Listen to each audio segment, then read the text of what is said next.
There's no feeling more intense than starting over. If you deleted your homework the day before it was due, as I have, or if you left your wallet at home and you have to go back after spending an hour in the commute. If you won some money at the casino and then put all your winnings on red but it came up black. If you got your best shirt dry cleaned before a wedding and then immediately dropped food on it. If you won an argument with a friend and then later discovered that they just returned to their original view. Starting over is harder than starting up. If you're not ready for that, like if you've already had a bad day, then what you're about to go through might be too much. Feel free to go away and come back. I'll be here. Alright, thanks for coming with me on this trip. I'll understand if you have to take a break at any point. Just find a safe place to stop and quit the game. And don't worry, I'll save your progress, always, even your mistakes. This game is a homage to a free game that came out in 2002 titled Sexy Hiking. The author of that game was Jazzuo, a mysterious Czech designer who was known at the time as the father of B games. And B games are rough assemblages of found objects. Designers slap them together very quickly and freely, and they're often too rough and unfriendly to gain much of a following. They're built more for the joy of building them than as polished products. In a certain way, Sexy Hiking is the perfect embodiment of a B game. It's built almost entirely out of found and recycled parts, and it's one of the most unusual and unfriendly games of its time. In it, your task is simply to drag yourself up a mountain with a hammer. And that act of climbing, in the digital world or in real life, has certain essential properties that give the game its flavor. No amount of forward progress is guaranteed. Some cliffs are too sheer or too slippery. And the player is constantly, unremittingly in danger of falling and losing everything. Anyway, when you start Sexy Hiking, you're standing next to this dead tree that blocks the way to the entire rest of the game. It might take you an hour to get over that tree, and a lot of people never got past it. You prod and you poke at it, exploring the limits of your reach and your strength, trying to find a way up and over. And there's a sense of truth in that lack of compromise. Most obstacles in video game worlds are fake. You can be completely confident in your ability to get through them once you have the correct method or the correct equipment or just by spending enough time. In that sense, every pixelated obstacle in Sexy Hiking is real. The obstacles in Sexy Hiking are unyielding, and that makes the game uniquely frustrating.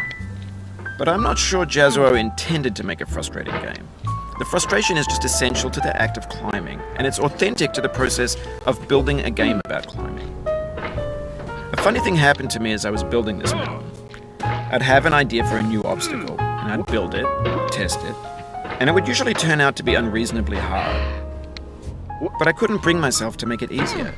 It already felt like my inability to get past the new obstacle was my fault, as a player rather than as a builder. Imaginary mountains build themselves from our efforts to climb them, and it's our repeated attempts to reach the summit that turns those mountains into something real. When you're building a video game world, you're building with ideas, and that can be like working with quickset cement. You mold your ideas into a certain shape that can be played with, and in the process of playing with them, they begin to harden and set until they're immutable, like rock. And at that point, you can't change the world. Not without breaking it into pieces and starting fresh with new ideas. For years now, people have been predicting that games would soon be made out of prefabricated objects, bought in a store and assembled into a world. And for the most part, that hasn't happened, because the objects in the stores are trash. I don't mean they look bad or that they're badly made, although a lot of them are. I mean they're trash in the way that food becomes trash as soon as you put it in the sink. Things are made to be consumed and used in a certain context, and once the moment is gone, they transform into garbage. In the context of technology, those moments pass by in seconds. Over time, we've poured more and more refuse into this vast digital landfill that we call the internet. It now vastly outnumbers and outweighs the things that are fresh and untainted and unused. When everything around us is cultural trash, trash becomes the new medium, the lingua franca of the digital age. And you can build culture out of trash. But only trash culture. Be games, be movies, be music, be philosophy. Maybe this is what digital culture is. A monstrous mountain of trash, the ash heap of creativity's fountain. A landfill with everything we ever thought of in it. Grand, infinite, and unsorted.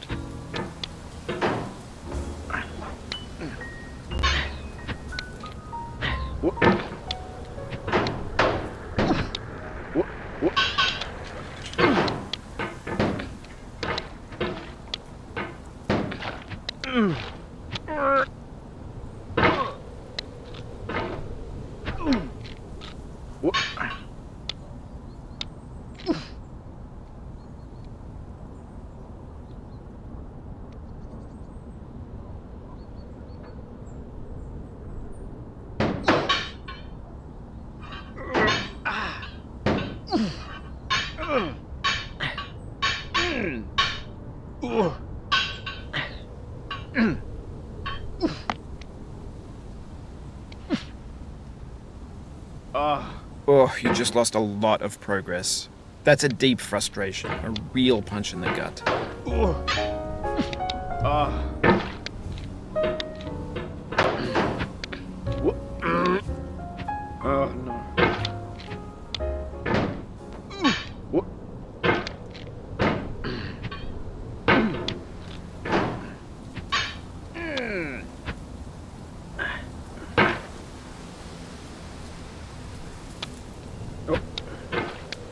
Oof, sorry about that.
Oh, it happened again.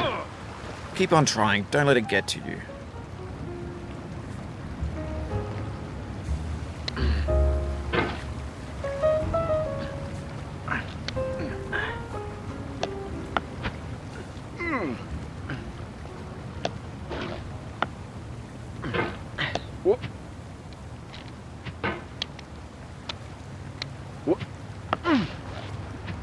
This thing that we call failure is not the falling down, but the staying down. Mary Pickford.